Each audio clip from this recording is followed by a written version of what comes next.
Hello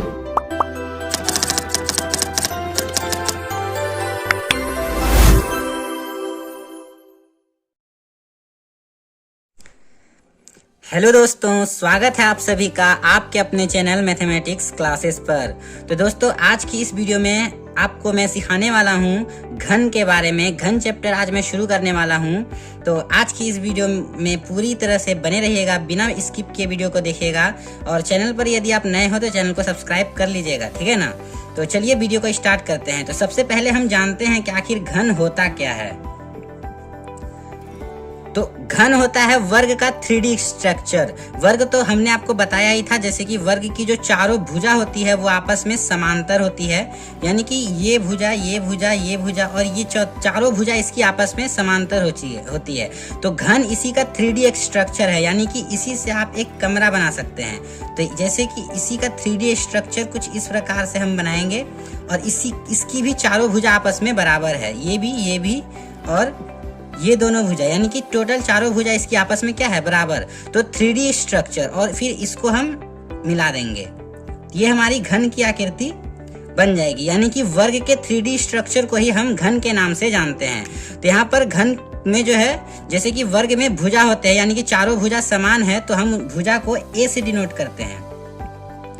भुजा को हम A से डिनोट करते हैं और यहाँ पर इसकी चारों भुजा समान है, यानी कि सभी भुजा टोटल आपस में क्या होगी, बराबर होगी।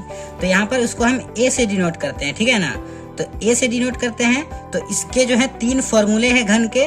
यहाँ पर पहला फॉर्मूला है आपका कि घन का वक्र पृष्ठीय क्षेत्रफल, यानी कि अंदर का पृष्ठीय क्षेत्रफल, घन के अंदर, यानी कि अगर कोई कमरा है तो उसके अंदर का जो टोटल क्षेत्रफल है उसको बोलते हैं वक्र पृष्ठीय क्षेत्रफल।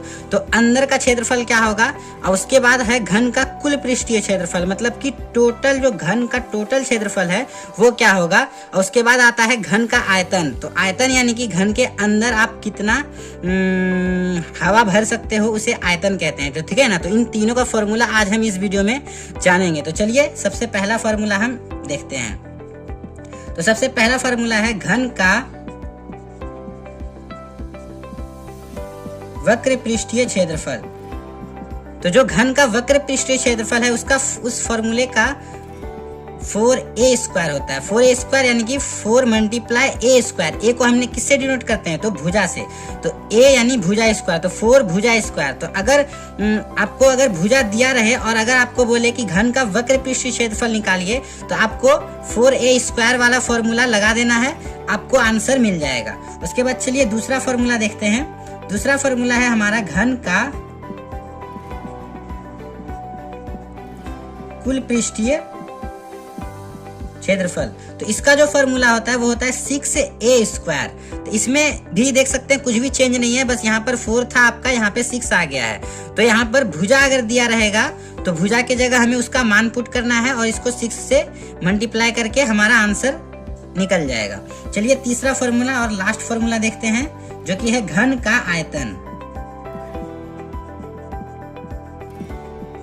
तो घन का आयतन का फॉर्मूला होता है हमारा a³, यानी कि a को हम भुजा से डिनोट करते हैं तो भुजा q, यानी कि अगर हमारा भुजा दिया रहेगा तो उसका अगर हम q निकालेंगे तो वही हमारा आंसर हो जाएगा। अब जैसा कि आप लोगों को मालूम होगा, क्षेत्रफल का जो मात्रक होता है वो मीटर स्क्वायर होता है। तो इसका जब भी हम आंसर निकालेंगे तो मीटर स्क्वायर में निकालेंगे, क्योंकि ये भी क्षेत्रफल है तो इसका भी आंसर हम मीटर स्क्वायर में निकालेंगे।